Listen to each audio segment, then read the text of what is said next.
balance the conservation of natural resources with the state's intent in the utilization and development of them. These constitutional directives serve as the foundation for Alaska's standard of care when managing our salmon resources. Alaska is the last place in the United States that still enjoys healthy and sustainable salmon fisheries. But we can't simply manage harvest and expect our salmon populations to remain strong. We need to also have strong habitat management in place, especially during times of low returns. In tough times, the single most important thing we can do is provide healthy habitat for salmon to come back to. The problem is that Alaska's current fish habitat protection and permitting law is too general to truly balance sustainable fisheries and responsible development. Under the current law, the commissioner shall issue a fish habitat permit unless the plans and specifications are insufficient for the proper protection of fish and game. However, there is no definition of what the proper protection of fish and game means. That means that the current law does not provide the certainty or accountability in a system to ensure that the law will be applied consistently and without political influence. That's why Ballot Measure 1 is so important right now. Ballot Measure 1 offers a proactive solution to strengthen Alaska law and protect salmon streams as Alaska continues to grow. Ballot Measure 1 establishes clear, enforceable standards for development around salmon streams, requiring things like adequate water in streams, fish passage, and clean water that wild salmon need, while also requiring mining companies to pay for cleanup of long-term damage to salmon streams. It creates a two-track permitting system to ensure that projects that pose little threat to fish habitat get a minor permit and are processed quickly. But large mining projects, like the Pebble Mine, are put on the major permit track to receive more scrutiny because they have the potential to damage Alaska's salmon fisheries. Ballot Measure 1 also ensures that Alaskans, for the first time, will have a voice in the permitting process for major development projects that can harm salmon streams.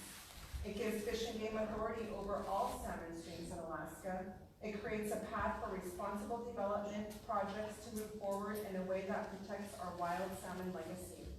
Alaska is the last place in the United States that still enjoys healthy and sustainable salmon fisheries. We can look to the lower 48 and we can see what irresponsible development does to salmon. We have the opportunity to get it right. My hope for our future is that we can learn from the past and choose a different path. Protecting our salmon runs for future generation is about as Alaskan as it gets. I hope you will join us and vote yes on Ballot Measure 1 on November 6th. Thank you. Thank you. In addition to the sponsor statement, the law requires a statement of opposition. Is there anyone present who would wish to present the statement of opposition?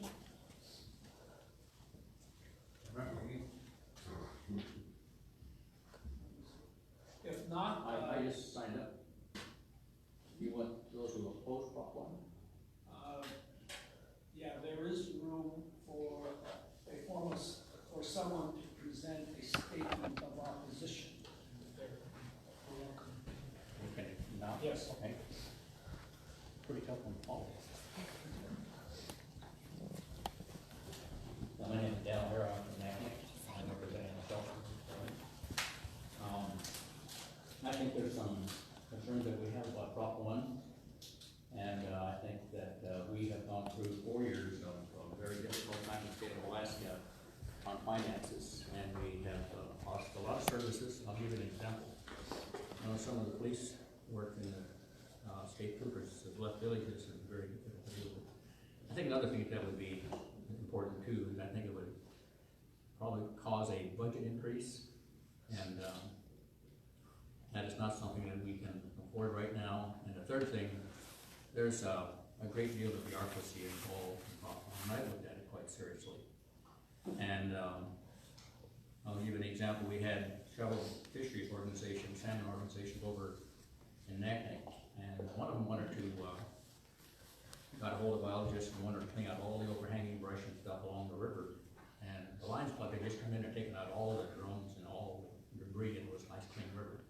biologists, they just leave that river alone. All of those things are there for a reason. And that, the point was that any part of that is used as the fish, well, not that part, the crop is good. That's a good part of that proposition. And I think the, one of the second things that I would be concerned about on Proposition 1 would be that when we have a massive system in Bristol Bay for our septic system, and probably 38 million salmon was processed over there. And we're in the process of changing that system. And the permitting system with Prop 1, I think, would have a real impact on something like that, and that's concerns that I have.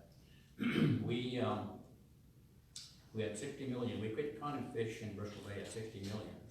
The total run came to about 64.5, and the runs were just fine. And so I would not be one who would be supporting proposition. Thank you very much. Okay, thank you, Mr. O'Hara. And you're speaking on behalf of yourself? Yes. Correct. Thank you. Okay. We will now move forward with testimony continuing from the public. Timothy Wankola. Thank you.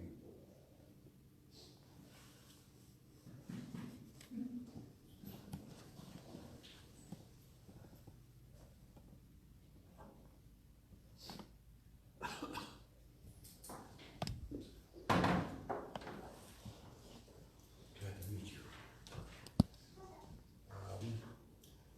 My name is Timothy Wankola. I was born here in 1946. I don't want to go 2 minutes yet on that. Just an introduction of what I am. Take your time. I lived here 72 years as of today. My birthday today is such an exciting moment to make a connection with a lot of interesting people that are going to help me out. Because I fear for the younger generations that are going to fill my shoes one of these days.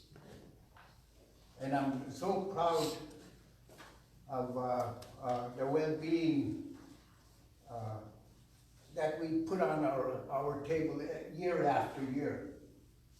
And it's always been that way.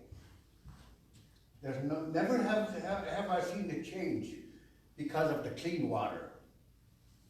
And everything needs clean water, including us. We're probably the first in line. But then there's, when you say clean water, there's a lot of things that cannot speak for themselves, such as the water, such as the fish, such as the animals, birds, everything, aquatic life, that are in our streams. And I'm sorry to say some of the villages don't have an opportunity that I'm having today, is to speak out of what is right. And some people, our neighbors in other regions, cannot speak what they put on their table. And some of it is pretty sad. And today I'm glad for Lieutenant Governor and distinguished people that I know to help me try to put our culture not in jeopardy, but to move it ahead. Our culture is so important. It deals with younger generations that are going to be after us. And I'd like to make some comments now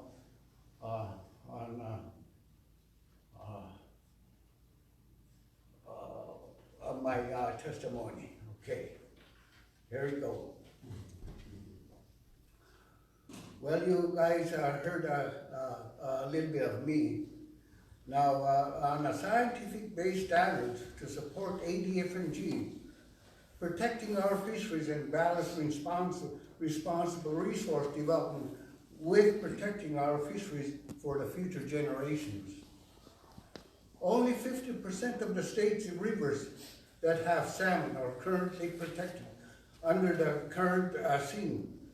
We need to ensure that all our salmon streams are protected through the presumption of andrometry. Alaskans deserve to have a voice in the process of permitting. We need to set a clear standards for assessing and mitigating impacts that we hold the development companies responsible for the impacts of our salmon.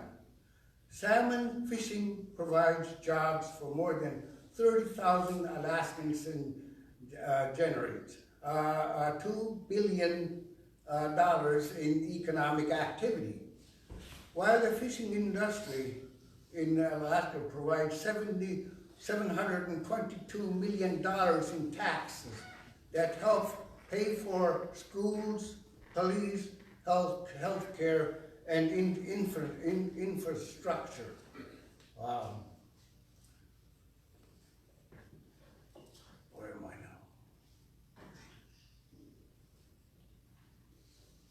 now?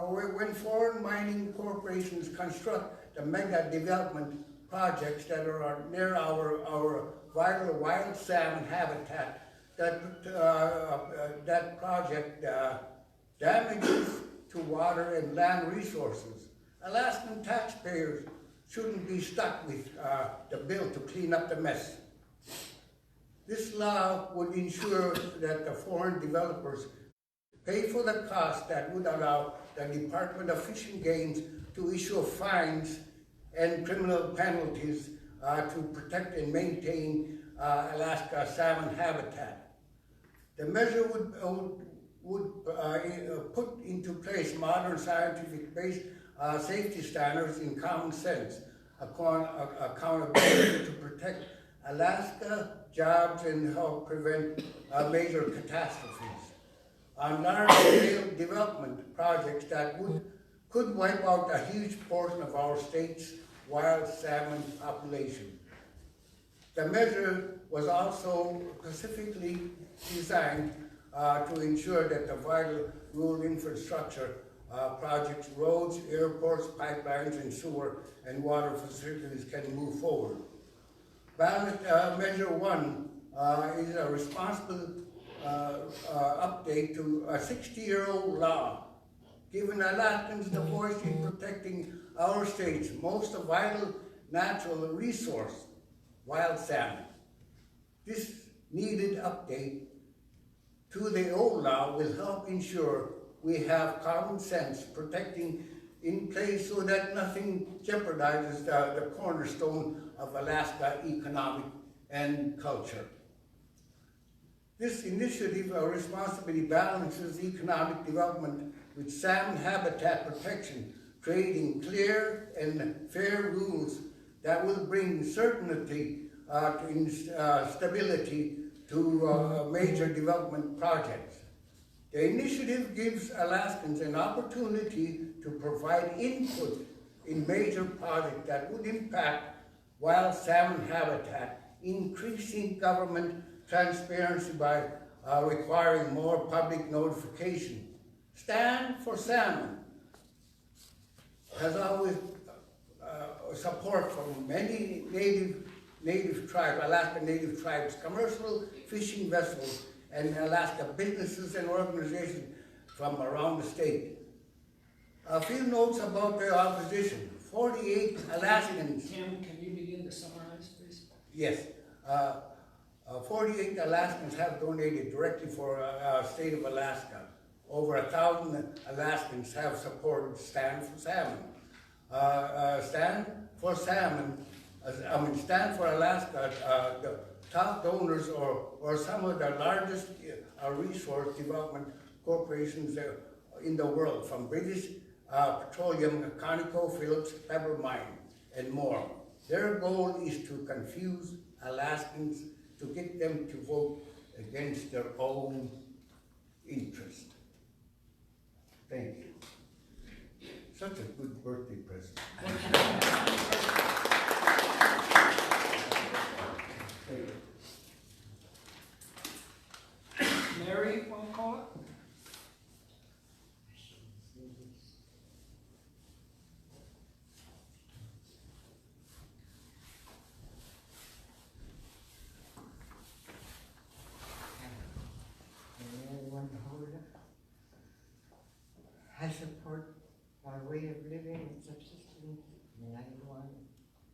no mines around. Cause we live off our native land here, what we were taught and brought up by our parents. And we're not to quit, we don't want no pebbles. Cause it'll damage the rivers, we'll lose all our fishing. Whatever subsistence, we live off the land out here. We gotta protect it from those mines, we don't want it. Our elders tell us to keep our subsistence way of life, or living, to put food on the table for our kids and grandkids, and teach our kids to do the subsistence. I support to stand by. Say this, I know, I'm number one. Way. Thank you, Mayor. Thomas Tilden?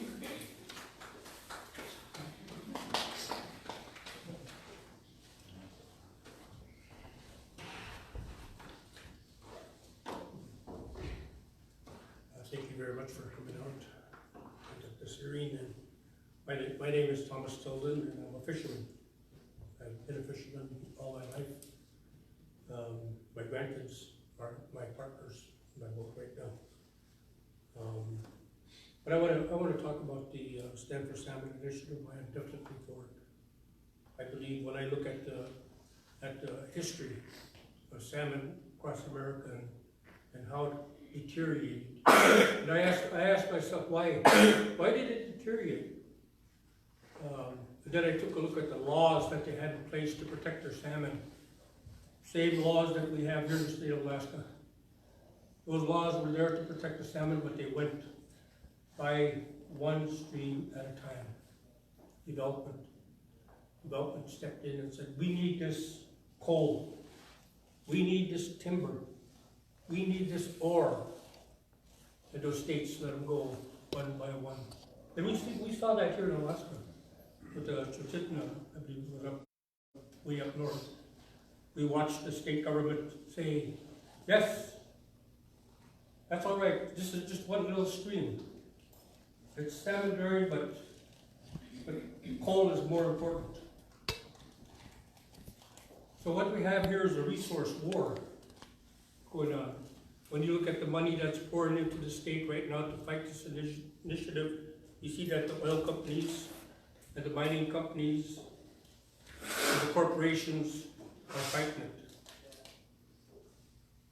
And I think the big difference between them and us that live and depend on salmon is that we eat it. Corporations don't eat salmon. We as humans, we eat salmon. We as people, individuals.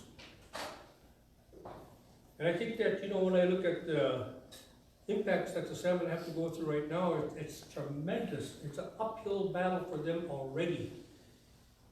When you look at what they have to conquer in the high seas, there was a boat recently caught out there with 80 tons of salmon on it. And that was just one boat that was caught. How many boats have not been caught? So we know that there's an illegal fishing going on in the high seas. And then, of course, there's lots of natural impacts to them. The whales, the belugas, the seals, and birds, and there's tremendous amount of impact to them, just for them to survive. In addition to me, as a fisherman, a subsistence fisherman, a commercial fisherman, they have to put up with me too. I am also an impact to them. But my fishing, my subsistence fishing, my commercial fishing is regulated. And is to ensure that the salmon continue to come back. When I look at the rivers that have died, we have a river here called the Snake River. It's dead. When you look at it, when you go and talk to the people in Kulutna and talk about how, when they talk about their ancestors, they talk about how their salmon used to thrive, and there's no more. What happened? You have to ask yourself, what happened? Why didn't the laws protect them? The laws are inadequate. And I believe that Ballot Measure 1 ensures and protects the salmon habitat.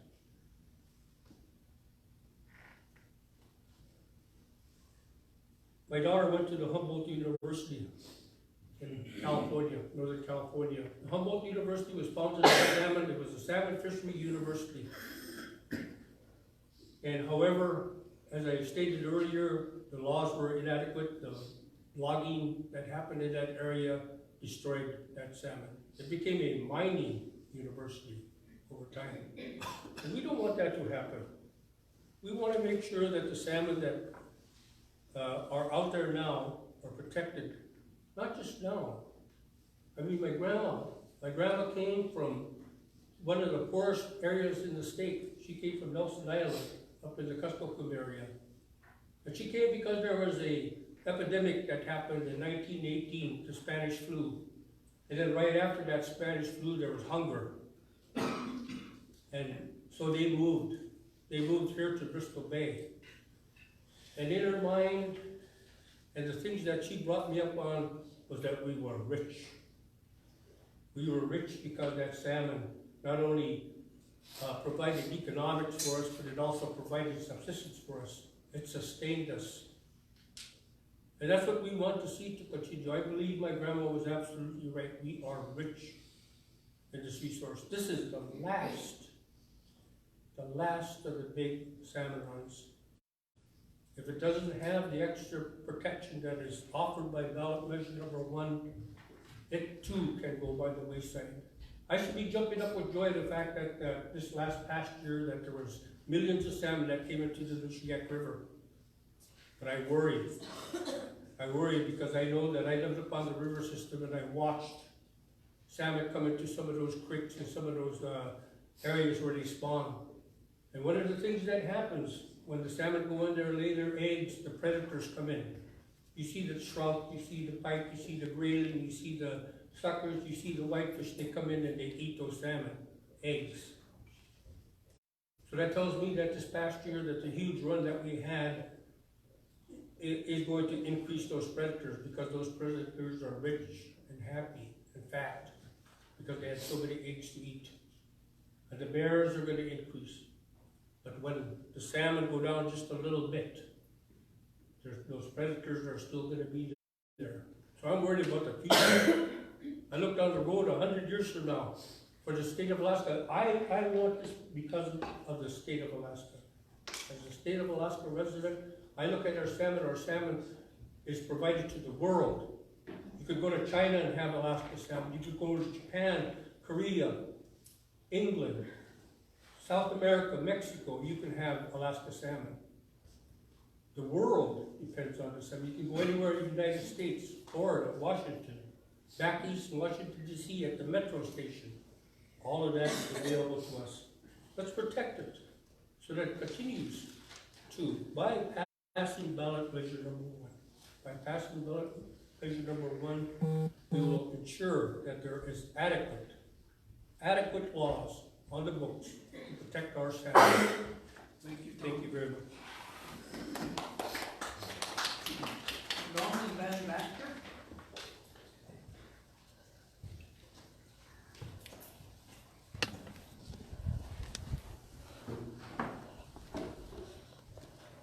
Good afternoon, Lieutenant Governor, and welcome to Dillingham. Our community appreciates the opportunity to have forums like this so we can get our voices heard. This is not the first of a forum like this. This has been one of dozens of public hearings related to salmon protection issues that we've had in the region in the last decade. And we'll be here for more. First, I'd just like to make a couple brief comments on behalf of Bristol Bay Economic Development Corporation. I am their CEO, and we represent 17 coastal communities extending from Togiak to the west to Port Hayden on the Ocean Chain. And our board and communities unanimously support the Stand for Salmon initiative and are urging our community members as much as they can to support it and to vote yes. As previous speakers have mentioned, we just experienced an incredible year in Bristol Bay. Well in excess of 60 million fish have returned And while we are celebrating, in particular in this river system, most of the rest of the state is not celebrating. The communities of the Chigniks literally didn't have a fishing season at all, and even their subsistence fishery is in jeopardy. Nobody has the reason why, and there's probably a variety of reasons, but without question, global warming and environmental impact issues are probably playing a major and contributing role. So for those reasons, you know, we had hopes that there was going to be a legislative, at least a partial legislative solution in June of the last couple of years. It's also become quite apparent that political resolve and the reality of coastal Alaska, and rural Alaska, and our representation and the votes that we represent at the state capitol don't provide us clarity and certainty and the security that we feel we need. And so for those reasons and many, many more, we feel that as an organization and as communities, we need to speak for the fish. Now on to some personal comments. 4 years ago, I had the honor of serving as your fisheries transition chair after the election. And the number one priority that our committee came forward with was, without question and unequivocally, was putting fish first. In any conversation, regardless of the conversation, our request and our ask was that we put fish first. There's no question that in your administration we've made some significant strides in that direction, but we're a long way from really getting there. And we feel that what this salmon initiative does is it puts fish first. At this point, the presumption is that there are no fish in the stream unless it's documented in the catalog. But what we're doing and what we're asking for through this initiative is changing that presumption around. That the assumption is that there are fish in a stream, and it is incumbent upon the developer to prove if in fact there are no fish in the stream, and if there are, how they are going to protect those fish through the course of development. I've also become more active on this issue just recently, just because, quite frankly, of all the mistruths and misstatements that are being put out there. There's a, commercial features Northern Air Cargo that talks about stopping runway development and roads. Oh, anybody that really has looked at this thing, it could be farther from the truth. And the conspiracy theories abound about how it's going to impact commercial fisheries negatively and hatcheries. It's a tribal takeover of comfish. Again, all flat out, quite frankly, lies. And so I urge everyone to really look at the initiative, read it for what it is, because it is one of those rare opportunities for us as individuals and as communities and as a state to put this resource first. Thank you. Thank you, Mr. Bebecker. Charlotte Smith? Oh, that was a no. I'm sorry. Not no on the proposition. No, it chose not to speak. Paul C. Roll? Byron, my name is Paul Roll. I could not expound on what this young lady has already said back here, so put the meeting into a no, please, sir. Thank you. Thank you. Adolph Roll?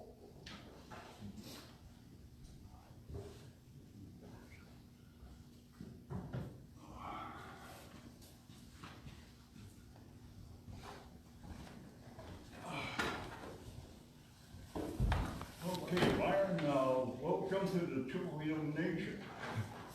I know you probably don't know this, but I am the interim president of the Tupelo Elders Council that was formed this past winter. And we do have an official ambassador at the United Nations. His name is Ambassador Ronald Barnes. has been in Geneva for 18 years, and I've been working with him for the last 14 years. But anyway, the Dillingham Elders Council is against the Pebble Mine, and Ambassador Barnes did call me yesterday and say that he did file intervention with the Human Rights Council of the United Nations against the Pebble Mine. And so that intervention is going through. And the state of Alaska and the U.S. government are close to being embarrassed at both the national and international level. So, in the meantime, vote yes on one. Thank you so much. Ralph Anderson?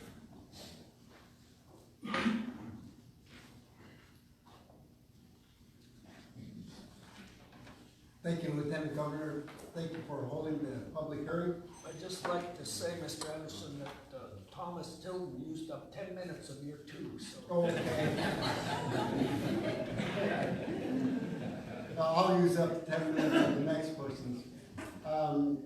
At the BB&A Board of Directors met yesterday, and they adopted Resolution 2018-06, a resolution supporting ballot measure number 1, the Stand for Salmon initiative that I'd like to read for the record.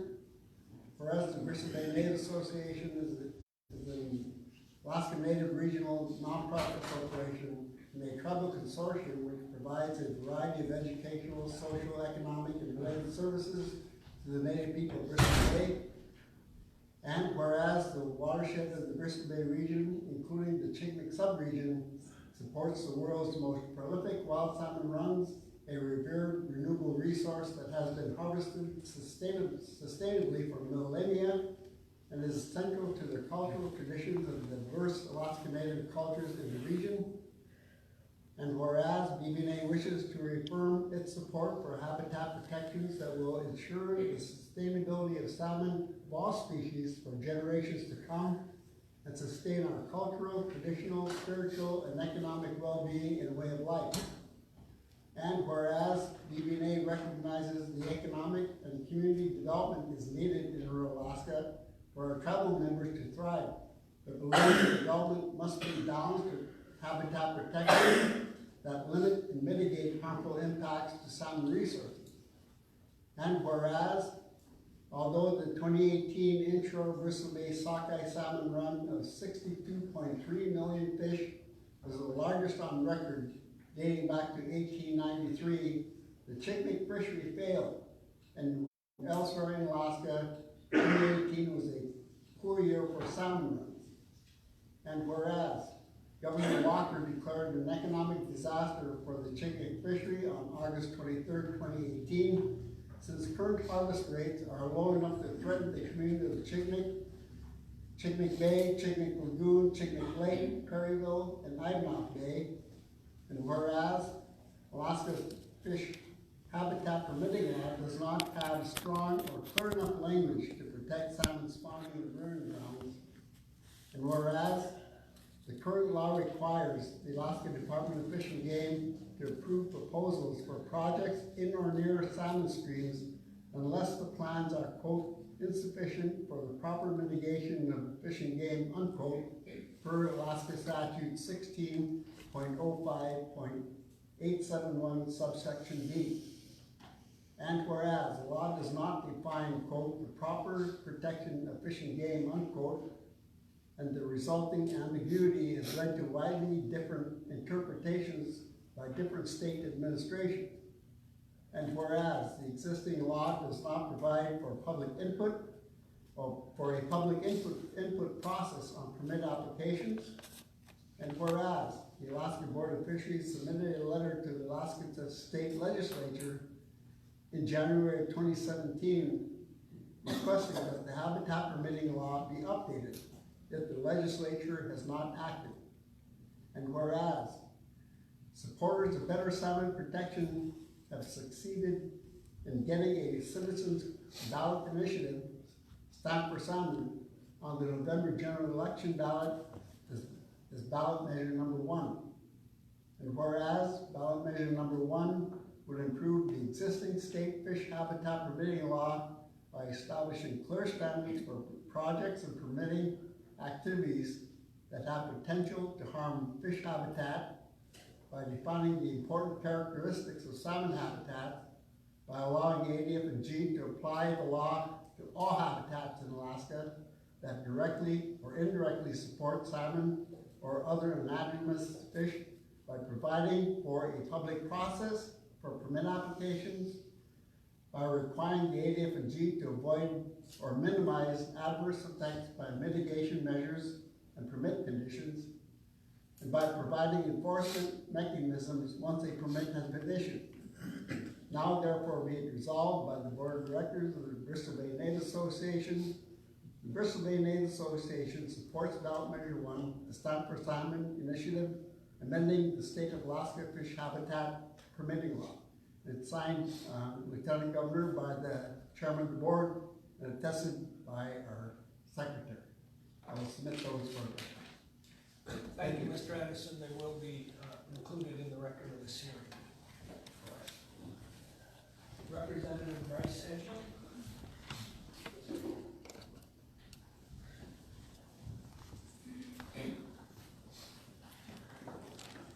Welcome, Mr. Speaker.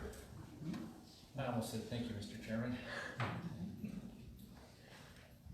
First off, I want to thank you for coming out to Bristol Bay to hold this hearing.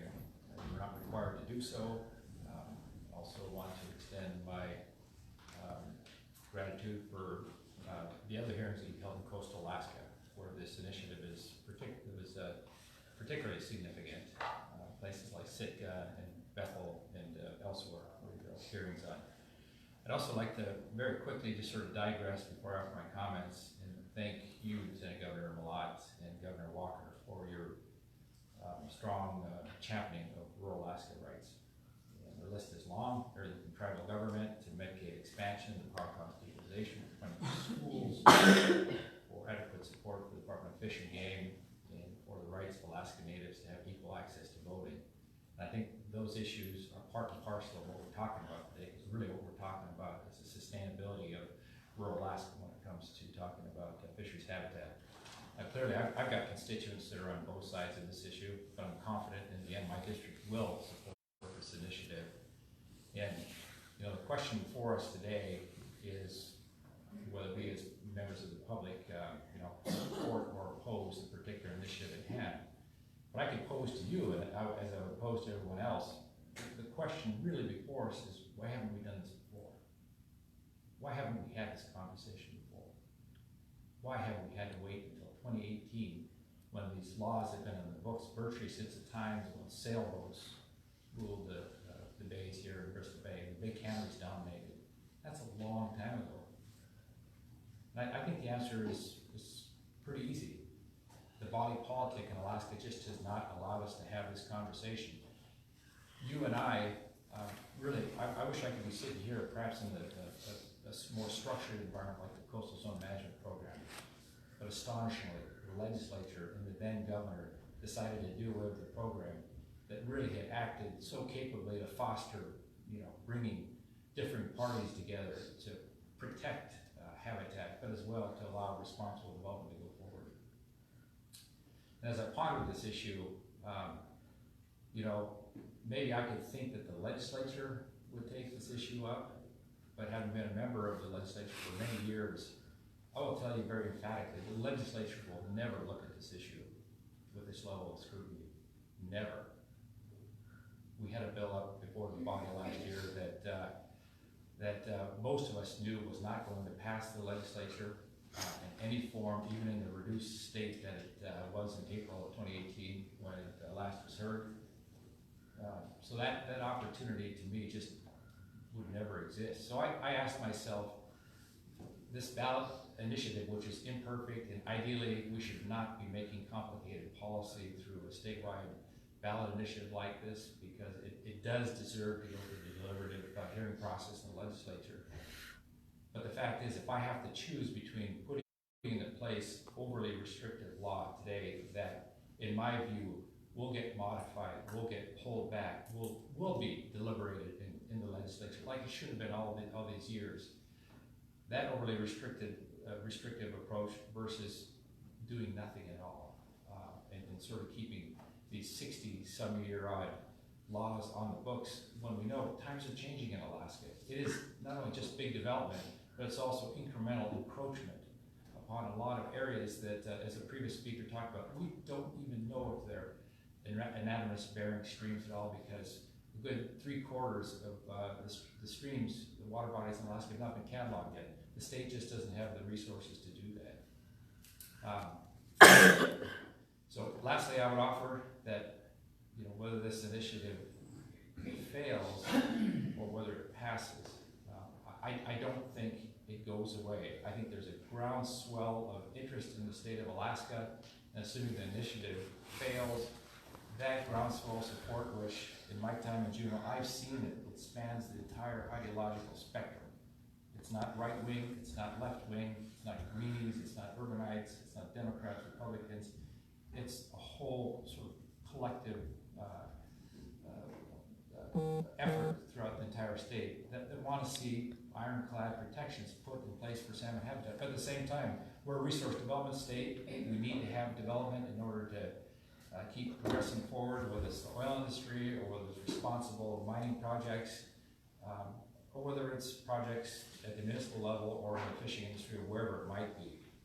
So I'm going to conclude by saying that I support this ballot measure. I tend to vote for it. I tend to talk to my constituents about it. And more than that, I tend to advocate for its passage. Thank you, Mr. Speaker. Those of you in the room know that the Speaker of the Alaska House of Representatives is among the most powerful of our public servants, and Representative Edgman has been exemplary in that role.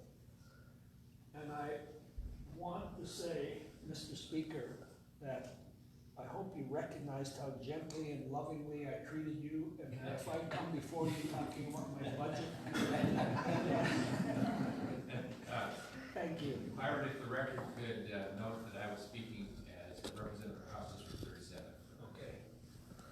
Representative Edgman is speaking as the legislator from House District 37, and the record will note that.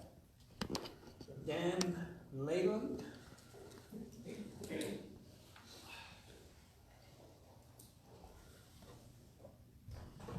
Hi, I'm Dan Leyland. I'm an Alaskan resident. Thank you, Lieutenant Governor Malott and the University of Alaska for hosting this hearing on the Ballot Measure 1. Unfortunately, we the people of the state of Alaska are holding the responsibility of saving the world's last largest healthy population of natural run salmon. It is imperative to society and our culture that we take this responsibility seriously. This is why we must support the Stand for Salmon initiative. I will be voting for Ballot Measure 1. Thank you. Thank you for your statement, Mr. Leyland. Robin Samuelson.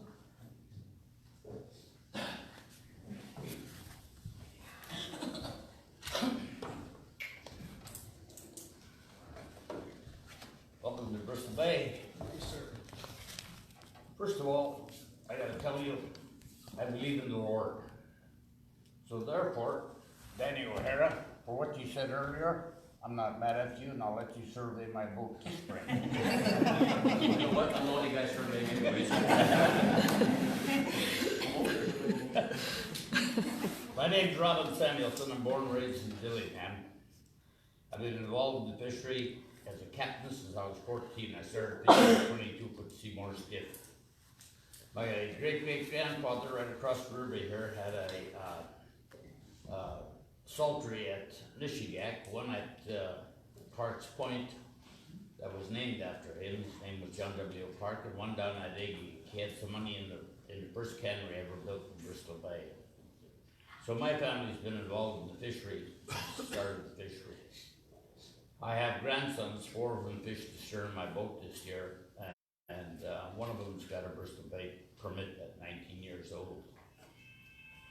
Lieutenant Governor, the state of Alaska has screwed the people of Bristol Bay. We had coastal zone management that was working for us. And then we had two administrations, Republican administrations, that changed the classification of the land up there and allowed mining to come in. We've been waiting for the state to do something to reinstitute coastal zone management, do something so that mining wouldn't happen. Our people in our villages, 95% of them oppose the pebble mine. We support what we have here and we want to protect it. Our habitat and our fish. That's what we have. That's our gold mine. Nothing's coming from the state. Absolutely not a damn thing coming from the state. We have no option but to support option one. But if option one passes, glory hallelujah. If option one fails, we'll be back. We will be back. We're not gonna let a goddamn mining company, a foreign mining company, come in and take away our God-given right. Our ecosystem out here and our fish are too damn important for our future generations and the generation that is sitting here. No matter how bad the bill is, it's better than what we have on the books today. Go ask the Board of Fish. I was on the Board of Fish. I was on the North Pacific Management Council, the regulatory cycles. I know the powers of a Board of Fish member, and their powers are getting more and more squished where they can't act. You need to replace some of them assholes on that Board of Fish too. They don't listen to real last. I support Proposition 1 and I hope to God it passes. And like I said earlier, if it doesn't, by God, we're coming back. Thank you. Thank you, Robin.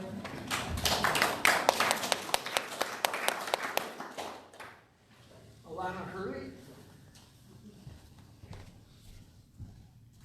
Picked up behind you there. For the record, my name is Alana Hurley, my name is Acha. And I'll be testifying first on behalf of United Tribes of Bristol Bay and then on behalf of myself.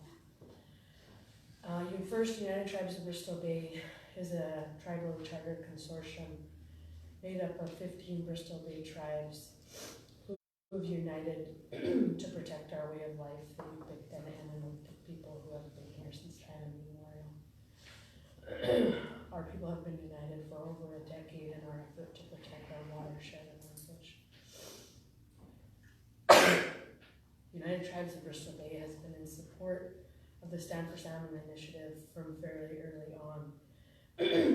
There is no way that United Tribes of Bristol Bay would have signed on to an initiative that would unnecessarily restrict rural communities from putting in further infrastructure, getting access to running water. All of that is simply not true. We know and have lived why this initiative is necessary. Let's back up 10 years. Our tribes sued the state of Alaska just for the simple right to know and get public notice when the Pebble Limited Partnership was applying for these permits. Our tribes and other entities paid hundreds of thousands of dollars that we should not have had to pay to prove that there were fish and salmon spawning trees in our upper watershed that the Pebble Limited Partnership had said there weren't fish in. We have lived why we need this law. We support Ballot Measure 1 fully, and we do that because it's not asking for anything radical. All we are asking for is balance. Balance that our region has fought for over a decade. All Ballot Measure 1 would do is create standards, accountability, and enforce the public's right to know what is happening in areas that will impact them and have a voice in that process. And for an administration that has done a really good job promoting transparency and involvement in the voice of Alaskans, we urge people to vote for Ballot Measure 1 and to vote yes. It's very hard for us to understand why we would not want our voice included in this process.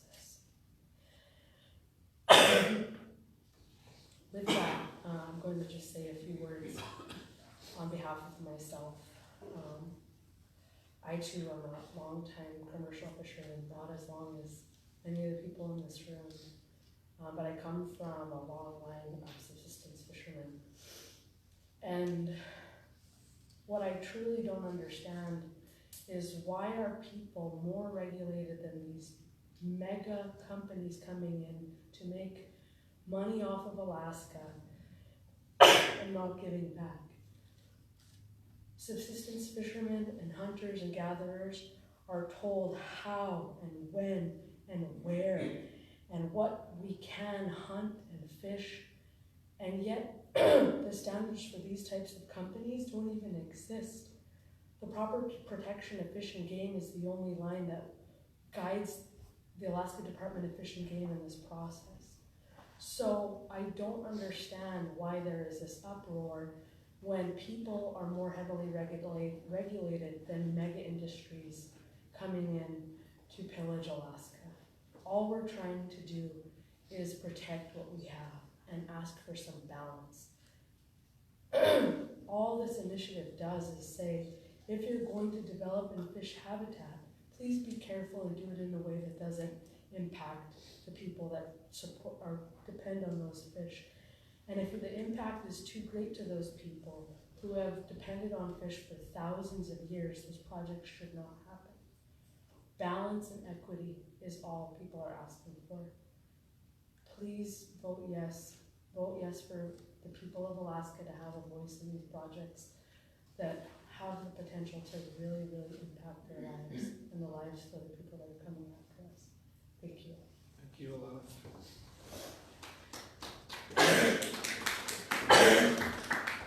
Lindsay Leyland.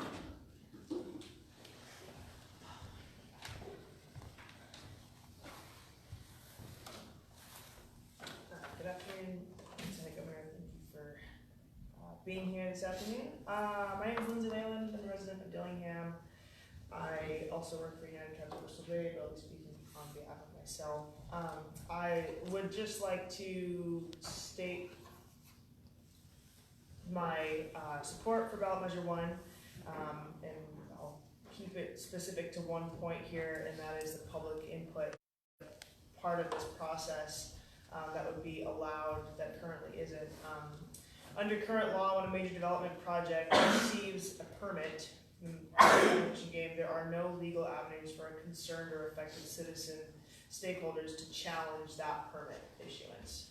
On the other hand, under current law, when a major development permit is denied, or excuse me, a major development project is denied a permit, the applicant does have the legal standing to challenge that decision. So what's really concerning to me is that currently, individuals like myself, when a major permit for a development project, like let's say Pebble, for example, is issued, I have no say, I have no opportunity to weigh in on that. But when, for example, if Pebble were to receive that permit under the current law, or if they weren't to, they would be able to challenge it, which to me is really concerning as a public participant, someone who wants to engage in this process. So for that reason alone, I think we should all be invested in and in favor of Ballot Measure 1.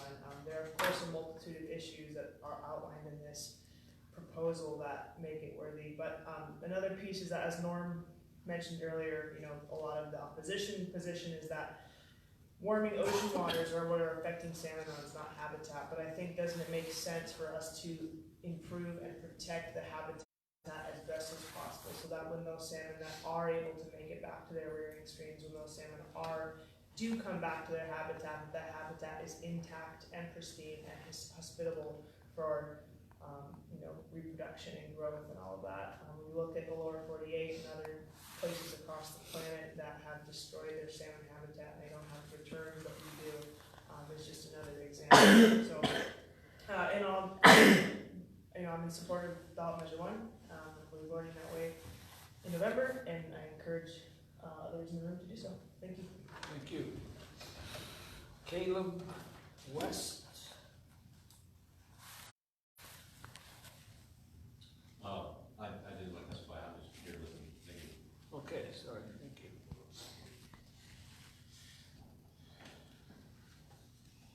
Dan, you've already testified. Okay.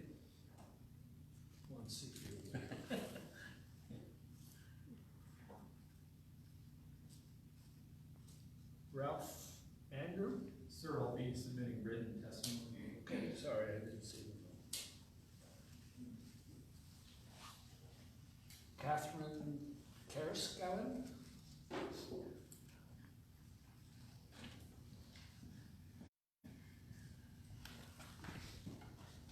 Was that close? That was close. That was right on, actually. My name is Catherine Karsgallen, and I just want to say good afternoon and thank you very much, Lieutenant Governor, for being here and listening to our testimony today. My name is Catherine, and I was born and raised here in Dillingham and grew up as a commercial fisherman. Raised by two commercial fishermen. My mom actually used to fish in Puget Sound in Washington, and when that fishery suffered from the trade-offs made on the West Coast, there was no longer a place for her in that fishery. And Bristol Bay provided a second chance for her to remain a fisherman. Like everyone in this room, these fish have supported me my entire life, and we do not have the option to mess that up, because this is our home, and there are no second chances here. I just read in the handout back there that ADF&G has no concerns about the current permitting system's ability to protect anadromous fish habitat. To me, that demonstrates the need for changes. I have no doubt that individuals within the Department of Fish and Game do have concerns, I'm sure huge concerns. But the fact that this department does not even express those concerns is a real problem. Water is the basis of life, and salmon carry and spread that life throughout our state. Every plant, animal, and person that you see here exists thanks to the generations of salmon that built this ecosystem. If we continue to take this for granted and do not prioritize and respect the needs of these salmon, then we'll end up exactly like California and Washington, Oregon, Canada, and Europe. The state of Alaska has the opportunity to continue in the path Bristol Bay's ancestors have laid out and be an example to the world. As fishermen, both subsistence and commercial, we follow the most strict sustainable management system of our fisheries. But there's a huge hole where other industries are concerned in the system, and this initiative is aimed at fixing that, and it's a good start. Handing over our resources and trading away the habitat we have to the short-term profits of corporations and one generation's worth of wealth is a crime against past, present, and future generations. I'll be supporting this initiative as a good first step. Thank you, Catherine. Werner Wilson? He's on his way, he'll be here in about 5 minutes, he said. Okay. Michelle Smith?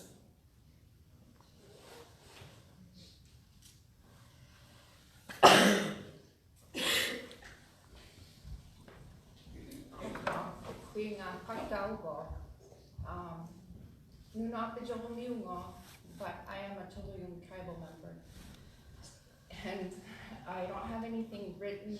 I can only speak from my heart and my soul about how important it is to protect our water and our salmon. I was really probably up to talk today because I get like super anxious speaking in front of people, but I'm in a position where I'm a mother, hopefully not anytime really soon going to be a grandmother, but it'll come, it'll happen one day. And I think about what my mother, Ayagak, my grandparents, Alak and Ibasak Tabichuk, and my great-grandmother, Iluma, all the important things they instilled in me and our family, and how very important salmon has been to our family.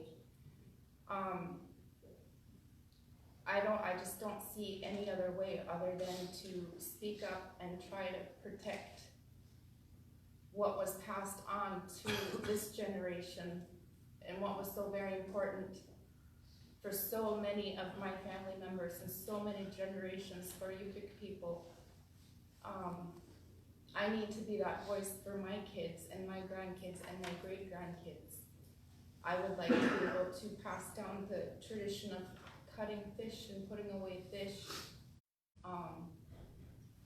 And I do get concerned about what our future would be like if we didn't try to protect the water and the salmon.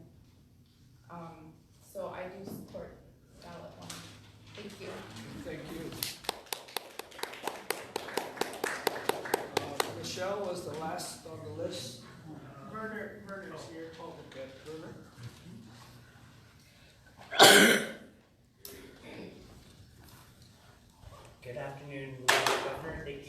much for coming to Dillingham.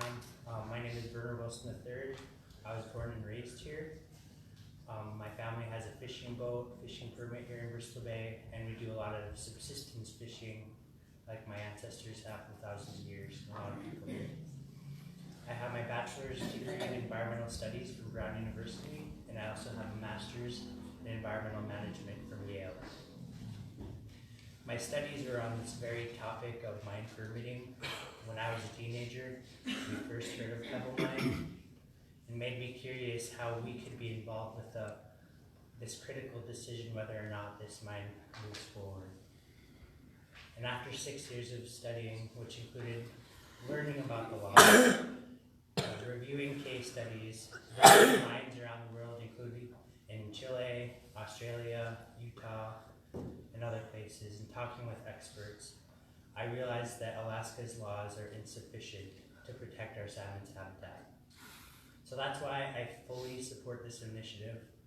I'm very concerned that at the federal level, there's an effort to fast track the process to permit pebble, despite EPA's peer-reviewed studies showing it could cause irreparable damage to our area and the world's last great wild salmon fishery. We're also potentially having a governor named Dunleavy who is taking a lot of cash from the Pebble Partnership. And so this is shaping up to be a perfect storm that could allow this very unpopular, destructive project to be rammed through. And so that brings the urgency to this initiative. We need security for our fisheries, a more robust public and scientific review process, and financial guarantees through bonding by companies that are trying to create toxic waste in salmon waterways. So I hope my fellow Alaskans will join me in helping to protect fishing families and future generations and vote yes on this initiative. Oyana, thank you very much. Thank you very much.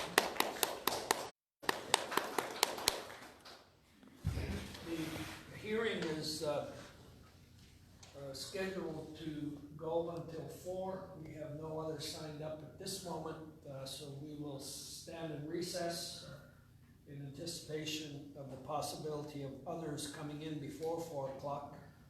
So this time we'll stand in recess.